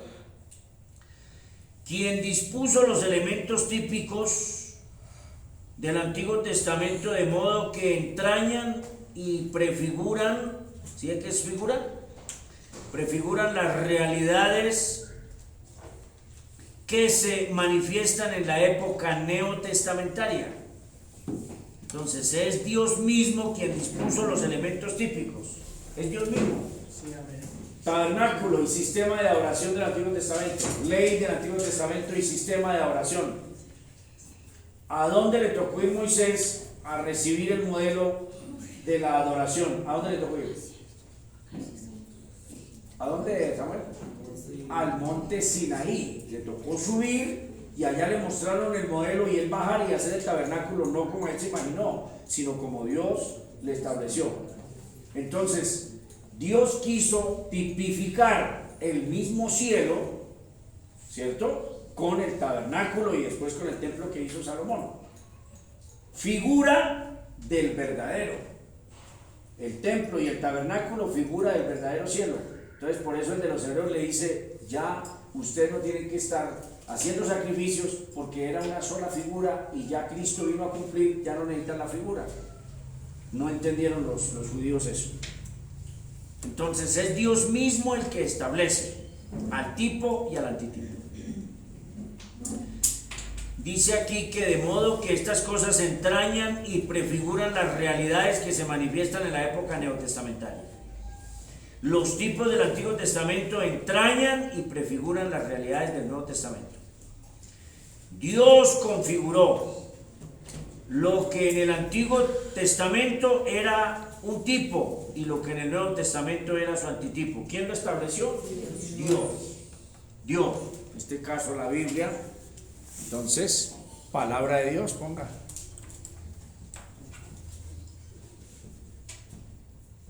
Palabra de Dios. ¿Listo? Por ello el intérprete no puede asignarlos a su gusto. Ya tienen las reglas. ¿Listo? La escritura tiene que establecer la conexión. O serían tipos y antitipos apócrifos. ¿Qué quiere decir eso? Apócrifo. Fuera del canon. Oscuro. Falso. ¿Cierto? Aunque lo falso es pseudo. Y aquí es apócrifo, o sea, muy oscuro, muy confuso, más bien. Porque si vamos a hablar de falso, hablamos de pseudo. ¿Cierto? Entonces, cuidado, no se emocionen y en medio de nuestra emoción comencemos. Pastor, encontré 50 tipos, ya encontré los 50 antitipos del Nuevo Testamento. ¿Me permite predicarlos, por favor? Entonces, como le decía un siervo a otro siervo en Nepal, le decía, tengo un mensaje, pero un mensaje poderoso sobre la sangre de Cristo. Un mensaje poderosísimo que yo, sobre la sangre de Cristo. Pero no fue sincero de decírselo, escuché a otro pastor, sino que era un mensaje, pero una cosa impresionante. Y entonces le rogó tanto al pastor que el pastor dijo, pues hombre, si estudió sobre la sangre de Cristo que limpia nuestros pecados, pues permitámosle. Y se para en el púlpito y arranca este otro siervo, ¿cierto? Vamos a estudiar sobre los 7 derramamientos de la sangre de Cristo. La sangre que brotó de su frente por la corona de espinas sirve para la pobreza. La sangre que derramó del costado sirve para sanar las enfermedades. Y ya el pastor sentado pues quería subir, a agarrarlo de la corbata, a apretarla con fuerza de tal manera que se pusiera morado, para bajarlo, ¿cierto? Y de repente buscar una alberca, en el mismo de eso una alberca, y dejarlo media hora con su cabeza en su alberca. Pero ya no podía, porque gravísimo que yo, por ejemplo, le escriba, Brian, por favor corte la transmisión. Ahí le pongo un mensaje a él, pero él como está concentrado con las recomendaciones de rigor, está feliz y no lee que yo le estoy diciendo, corte la transmisión, no siga. No se puede hacer eso. Entonces, si uno no enseña bien y si uno no forma bien, seguramente después va a llorar, ¿cierto? Entonces toca formar. Para eso es esto que estamos haciendo, para que sean cuidadosos, para que sean prudentes, para que no exageren, no hagan exageraciones, no hagan cosas de ese tipo, sino se centren a exponer el pasaje de las Sagradas Escrituras. Y que queda mucho, están como flojos los de San Jorge, exponen pero no profundizan, no importa. Es mejor que digan así y no que, wow, lo de los 7 derramamientos. Que los 7, la sangre de la rodilla, porque son 7 derramamientos. Entonces, corona, costado, manos, pies. Entonces, hay que buscar 7 donde le hicieron heridas. Espalda, le rompieron la espalda. Y que la sangre de la espalda no sirve para lo mismo que sirve la que brotó. O sea, eso es lo que se llama ser abusivo con el texto. Y yo todavía en la iglesia escucho por ahí, y entonces me toca volver a regañar, porque cuando regaño yo veo que sí hace efecto, sí funciona.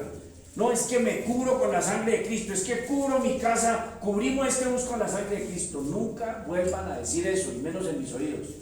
La sangre de Cristo lo único que hace es limpiar nuestro pecado.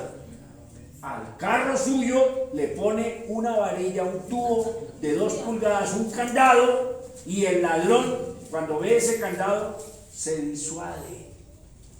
Dice, oiga, estos son pero ordinarios. Y es inseguro este barrio, dice el ladrón, porque mire, un tubo de 2 pulgadas con esa vaina, ¿y quién quita eso? Entonces se va para otro carro.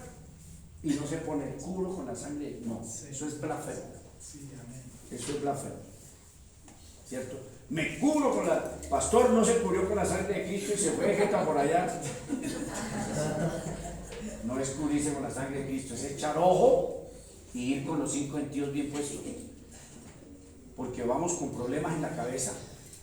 Vamos pensando en problemas, en cosas que vivimos. Todos ustedes tienen problemas económicos, tienen problemas con sus parejas, con los hijos, con todo eso, y usted se va pensando en eso.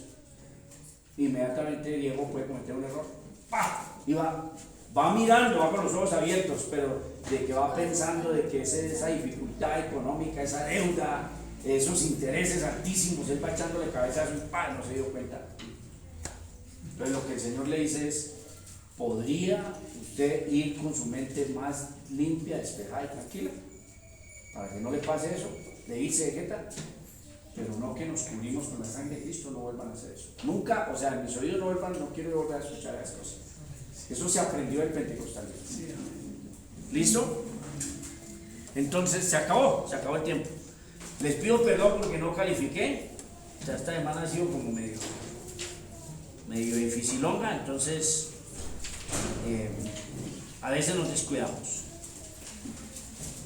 Entonces serían los que no aprueba Dios, y el Dios mismo no ha dicho, por ejemplo, los tipos son apasionantes y son relativamente fáciles, relativamente, no estoy diciendo que son fáciles. Por ejemplo, y viene Jesús, bautizaba a Juan en el Jordán, y viene Jesús hacia él, y Juan dice: he aquí el Cordero de Dios que quita el pecado del mundo. Ya Juan nos dijo que Cristo es un antitipo. ¿De qué? ¿De quién? Del Cordero que sacrificaban para limpieza de los pecados. Ya él lo dijo. ¿Sí ve que la misma Biblia está estableciendo la regla? Y no usted inventándose entonces que las enaguas de María Magdalena, entonces que era una enagua que encontraron, no sé, en el Mar Muerto, en el Mar Rojo. No hay que ponerse a eso porque eso es pecado. ¿Listo? Entonces, ahí está el ejemplo de los 7 derramamientos. Entonces, es comenzar usted a especular de lo que no está diciendo el texto.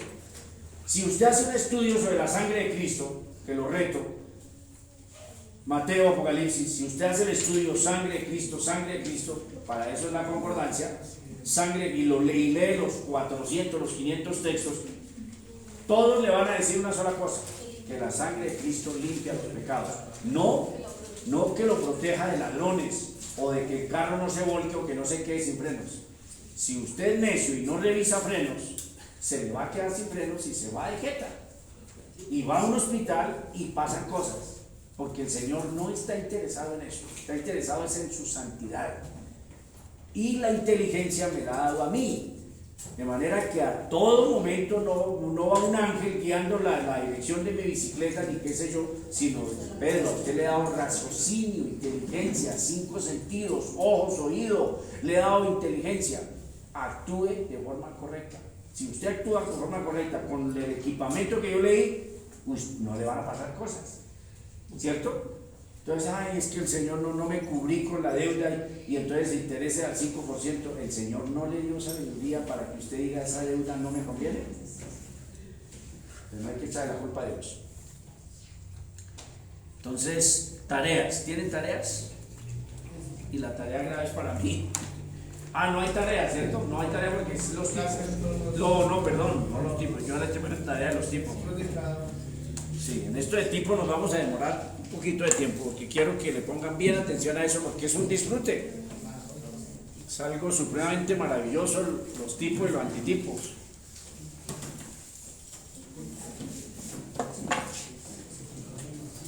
Por ejemplo, de forzado.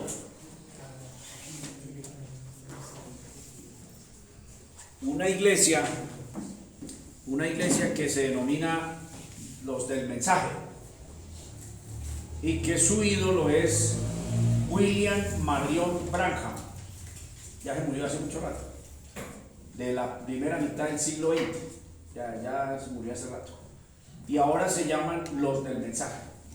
Entonces, que William Marion Branham era el séptimo ángel de Apocalipsis, era William Marion Branham, ¿cierto? Entonces ellos buscan antitipo. Entonces la serpiente es el diablo. Bueno, ahí vamos bien. ¿Qué fue lo que hizo la serpiente con Eva? Sexo. Entonces ellos tratan de buscar el tipo, el antitipo. Entonces, ¿qué fue lo que hizo? Sexo. Que cuando el fruto que comió, no fue que bajó un fruto y se lo comió, sino que copularon, tuvieron sexo. Y el diablo embarazó a Eva de Caín. Y que por eso Caín es del maligno. Y entonces dicen, aquí dice, lea, no sea bruto, lea, el cual era del maligno. ¿Sí ve? Ahí dice la Biblia. Y ellos muestran con pasajes. Por eso hay que hacer estos seminarios, ustedes hacen bien con venir, porque cuando vienen entonces están alertas sobre todas esas cosas y no comienzan a especular de las Sagradas Escrituras. Soberano Dios, te damos muchas gracias, mi amado Cristo, porque has permitido, Señor, que hagamos